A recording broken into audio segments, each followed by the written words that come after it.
सभे मगहिया भाई बहन के भूलेटन काका के राम राम आथिन मगहिया खबर में सुनथिन देश दुनिया के खबर। श्री चित्रगुप्त पूजा आज लोक कर्तन कलम दवात के पूजा। दिल्ली के प्रगति मैदान में अंतर्राष्ट्रीय व्यापार मेला शुरू 13 दिन तक चला ई मेला। झारखंड के 2 दिन के यात्रा पर रांची पहुंचलन प्रधानमंत्री नरेंद्र मोदी। कल रात में कैलन रोड शो। आज जैतन भगवान बिरसा मुंडा के गांव। मध्य प्रदेश और छत्तीसगढ़ में आज थम जाए चुनाव प्रचार।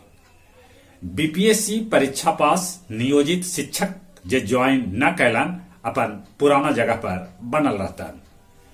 केदारनाथ के कपाट आज बंद हो जाए। 18 के बंद होए बद्रीनाथ के दुआरी। 4 इंची पाइप के सहारे सुरंग में फसल मजूर के पहुंचावल जा रहा है दाना पानी। 13 मीटर चौड़ाई वाला पाइप से मजूर के निकाले के जुगत भिड़ावल जा रहा है। सहारा इंडिया समूह के प्रमुख सुब्रतो राय के मुंबई में हो गए देहांत।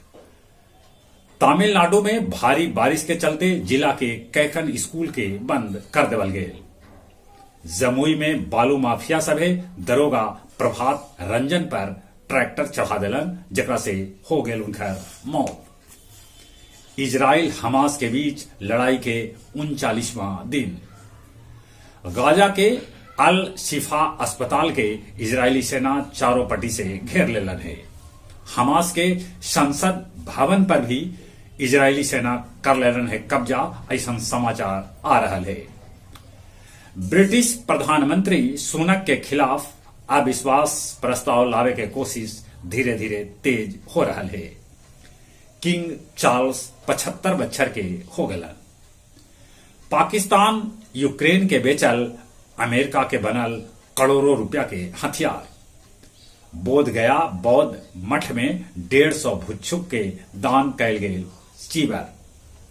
आपात स्थिति से निपटे लेल गया हवाई अड्डा पर कैल गए मॉक ड्रिल।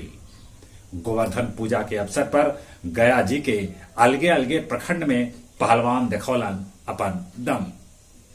गया गांधी मैदान में शिफ्ट कर देवल गए केदारनाथ मार्केट के फल बाजार। अब कुछ खेल के समाचार। विश्व कप के पहला सेमीफाइनल आज भारत और न्यूजीलैंड के बीच खेलल जाए।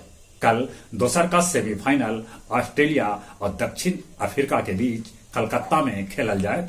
दोनों टीम जम के कर रहलन है प्रैक्टिस। मास्टर जापान 2023 में चिराग सात्विक पहल का दौर में हो गलन बाहरे। एटीपी फाइनल में मेदवादेव रूबेल के 6-4 6-2 से हरा दिला। चले एक बार फिर से अपने सभे के भूलेटन काका के राम राम।